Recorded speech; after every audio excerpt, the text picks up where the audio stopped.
Hello, good morning everyone. Shiva blessings tarot റീഡിങ്ങിൻ്റെ മറ്റൊരു റീഡിങ്ങിലേക്ക് എല്ലാവർക്കും സ്വാഗതം. അപ്പോൾ ഇന്നിവിടെ പുതിയൊരു റീഡിങ്ങുമായിട്ട് വന്നിരിക്കുകയാണ്. അപ്പം എല്ലാവർക്കും നല്ലൊരു ദിവസം നേരുന്നു. ഇന്ന് മാർച്ച് 2 അപ്പോൾ പുതിയൊരു മാസത്തിൻ്റെ തുടക്കമാണ്. അപ്പം എല്ലാവരും സന്തോഷത്തോടും സമാധാനത്തോടുകൂടി നല്ലൊരു മാസം നിങ്ങൾക്ക് ഉണ്ടാവട്ടെ എന്ന് ആശംസിക്കുന്നു.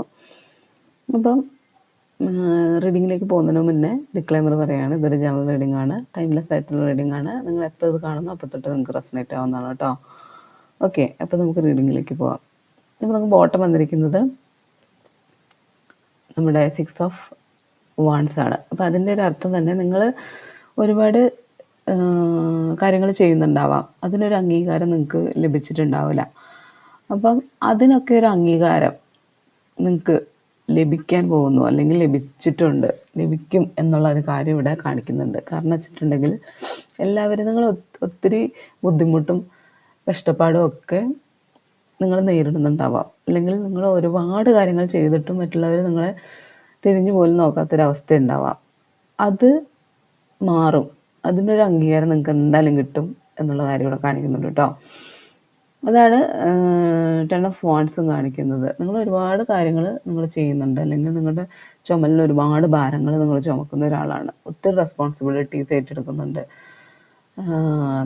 നമുക്കൊരു ആവശ്യമില്ലെങ്കിൽ പോലും നമ്മുടെ റെസ്പോൺസിബിലിറ്റീസ് നിങ്ങൾ കാര്യമായിട്ട് നോക്കുകയും അതുപോലെ തന്നെ ഒത്തിരി കാര്യങ്ങൾ കുടുംബത്തിനായാലും മറ്റുള്ളവർക്കായാലും നിങ്ങൾ ചെയ്യുന്നുണ്ടാവാം. പക്ഷെ ഒരു തരി പോലും മറ്റുള്ളവർ അതിനൊരു അംഗീകാരം അല്ലെങ്കിൽ അതിനൊരു നീ ഇത്രയും ചെയ്തല്ലോ എന്നുള്ളൊരു വാക്കോ നമ്മളോട് പറയുന്നുണ്ടാവില്ല.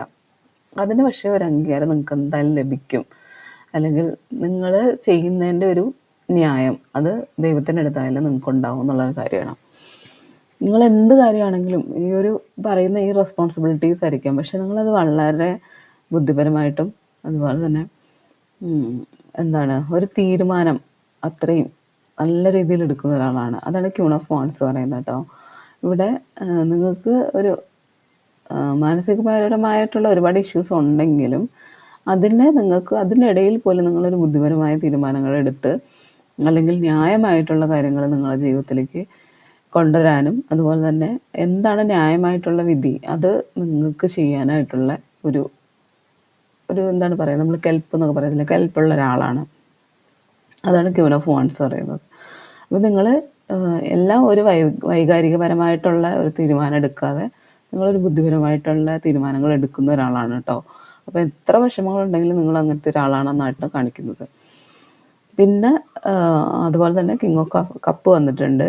അപ്പം ഇതും പറയുന്നത് നിങ്ങൾ മറ്റുള്ളവരെ കേൾക്കുന്നുണ്ടാവാം, നിങ്ങൾ ഒരുപാട് കാര്യങ്ങൾ മറ്റുള്ളവർക്ക് ഒരു മധ്യസ്ഥത കൊടുക്കുന്ന ഒരാളായിരിക്കാം, അല്ലെങ്കിൽ മറ്റുള്ളവരുടെ കാര്യങ്ങളിൽ മറ്റുള്ളവർ നിങ്ങളുടെ അടുത്ത് വന്നിട്ട് ഒരുപാട് കാര്യങ്ങൾ എക്സ്പ്രസ് ചെയ്യാൻ താല്പര്യപ്പെടുന്ന ആൾക്കാരായിരിക്കാം. അത്രയും നിങ്ങൾ മറ്റുള്ളവരുടെ കാര്യങ്ങൾ കേൾക്കുകയും അതിനൊരു തീരുമാനം പറയുകയും ചെയ്യുന്ന ഒരാളാണ്.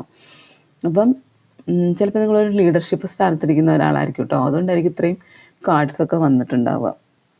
അപ്പോൾ എത്രയൊക്കെ പ്രശ്നങ്ങളുണ്ടായാലും എന്തൊക്കെ കാര്യങ്ങൾ നിങ്ങളുടെ ചുമലിലേക്ക് വന്നാലും അതിനൊരു അംഗീകാരം നിങ്ങൾക്ക് എന്തായാലും കിട്ടും. അതുപോലെ തന്നെ നിങ്ങൾ എന്ത് പ്രശ്നം ഉണ്ടായാലും നിങ്ങൾ തീരുമാനം എടുക്കുന്നതിൽ നിങ്ങൾക്കൊരു കൺഫ്യൂഷൻസ് ഉണ്ടെങ്കിൽ അത് നിങ്ങളുടെ ഇന്നർ സെൽഫിനോട് ചോദിക്കുക എന്നുള്ള കാര്യമാണ് ഹൈ പ്രീസ്റ്റസ് പറയുന്നത്. അതായത് നമ്മുടെ ഉള്ളിലൊരു അന്തരാത്മാവുണ്ടല്ലേ, ആ അന്തരാത്മാവ് പറയുന്നത് ഉൾക്കൊള്ളുക. അവർ പറയുന്ന ഒരു ഡിസിഷൻസ് എടുക്കാൻ ബുദ്ധിമുട്ടുള്ള സമയത്ത് നിങ്ങൾക്ക് നിങ്ങളുടെ ഉള്ളിൽ അന്തരാത്മാവ് പറയുന്നത് ശ്രദ്ധിക്കുക എന്നുള്ളത് കാര്യമാണ് കേട്ടോ. അത് ശ്രദ്ധിക്കുക എന്നുള്ള കാര്യമാണ്. അപ്പോൾ അതിലെന്തെങ്കിലും ഡൗട്ടുള്ള ആൾക്കാരാണെങ്കിൽ നിങ്ങൾ പ്രാർത്ഥിക്കുന്ന സമയത്തും ഒക്കെ ഉള്ളിൽ കണ്ണടച്ചിരുന്ന് നിങ്ങൾ ചോദിക്കുക, ഞാൻ എടുക്കുന്ന തീരുമാനം ശരിയാണോന്ന്. അപ്പോൾ നമ്മൾ ഉള്ളിൽ നിന്ന് തന്നെ ആൻസർ വരും. ഞാൻ പറയാറുള്ള പോലെയാണ്, നമ്മൾ ഉള്ളിലേക്ക് ചോദിക്കുക. ഇപ്പോൾ മെഡിറ്റേഷൻ ആണെങ്കിലൊക്കെ ചെയ്യുന്ന ആൾക്കാരാണെങ്കിൽ അവർക്കറിയാം അത് ഇൻഡ്യൂഷൻസ് പറയുന്നത് എന്താണ്, അല്ലെങ്കിൽ മനസ്സ് പറയുന്നത് എന്താണ്. അത് രണ്ടും കൂടെ കൺഫ്യൂഷൻ ആവരുത്. അപ്പോൾ നമ്മുടെ ഇൻഡ്യൂഷൻ പറയുന്നത് ശ്രദ്ധിക്കുക, അത് ശരിയായിരിക്കും കേട്ടോ. അപ്പോൾ അതാണ് ഹൈ പ്രീസ്റ്റസ് പറയുന്നത്. പിന്നെ ഒരു പേജ് ഓഫ് വാൺസും മജീഷ്യൻസും പറയുന്നുണ്ട്. നിങ്ങൾ ഫോക്കസ്ഡ് ആണ്, അല്ലെങ്കിൽ നിങ്ങളുടെ കാര്യങ്ങളിൽ വളരെ ആത്മാർത്ഥതയോട് ചെയ്യുന്ന ഒരാളാണ്. അത് നിങ്ങൾ ചെയ്തു വരുമ്പോഴത്തേക്കും നിങ്ങൾക്ക് മജീഷ്യൻസിൻ്റെ ആ ഒരു എഫക്റ്റ് നിങ്ങളുടെ ജീവിതത്തിൽ ഉണ്ടാവും എന്ന് പറയുന്നത്. നിങ്ങൾ എന്താഗ്രഹിച്ചാലും നടക്കും, അല്ലെങ്കിൽ നമ്മൾ ഉദ്ദേശിക്കുന്ന കാര്യം അതുപോലെ നടക്കും എന്നുള്ളൊരു കാര്യമാണ് മജീഷ്യൻ കാർഡ് പറയുന്നത്. അപ്പം ഇതൊക്കെയാണ് ഓവറോൾ എനർജി വരുന്നത് കേട്ടോ. അപ്പം നിങ്ങളിപ്പോൾ ചെയ്യുന്ന പോലെ തന്നെ ചെയ്യുക. അല്ലെങ്കിൽ നിങ്ങൾ അങ്ങനെ എടുക്കാൻ കഴിവുള്ള, അതായത് ഒരു ക്യൂനിൻ്റെ ഒരു ഡിസിഷൻസ് എടുക്കാൻ കഴിവുള്ള ഒരാളാണ്. അപ്പോൾ എന്ത് പ്രശ്നങ്ങളുണ്ടായാലും നിങ്ങൾ അങ്ങനെ ഒരു ഡിസിഷൻസ് എടുക്കുക. അപ്പം അതിന് നിങ്ങൾ ഇൻറ്റ്യൂഷൻസ് ശ്രദ്ധിക്കുക. ഒരുപാട് വിഷമങ്ങളുണ്ടാവാം, പക്ഷേ ആ വിഷമങ്ങളിൽ നിന്ന് തങ്ങി നിൽക്കാതെ നിങ്ങൾ മുന്നോട്ട് വന്നാൽ മാത്രമാണ് നിങ്ങൾക്ക് മുന്നോട്ട് പോകാൻ പറ്റുള്ളൂ. നിങ്ങൾ ഫോക്കസ്ഡ് ആയിട്ടുള്ള ഒരാളാണ്. നിങ്ങളുടെ ജീവിതത്തിൽ എന്താ നിങ്ങൾ ഉദ്ദേശിച്ച കാര്യങ്ങളൊക്കെ നടക്കും, അല്ലെങ്കിൽ നിങ്ങൾ അംഗീകരിക്കുന്ന ഒരു സമയം എന്തായാലും ഉണ്ട്. അതിനു വേണ്ടി വെയിറ്റ് ചെയ്യുക എന്നുള്ള കാര്യമാണ് കേട്ടോ. അപ്പോൾ ഇതാണ് ഇന്നത്തെ മെസ്സേജ്. നിങ്ങൾക്ക് റെസൊണേറ്റ് ആയെന്ന് വിചാരിക്കുന്നു. റെസൊണേറ്റ് ആയെങ്കിൽ സബ്സ്ക്രൈബ് ചെയ്യാം. നാളെ ഒരു നല്ല റീഡിങ്ങുമായിട്ട് നിങ്ങളുടെ മുന്നിൽ വരുന്നതായിരിക്കും.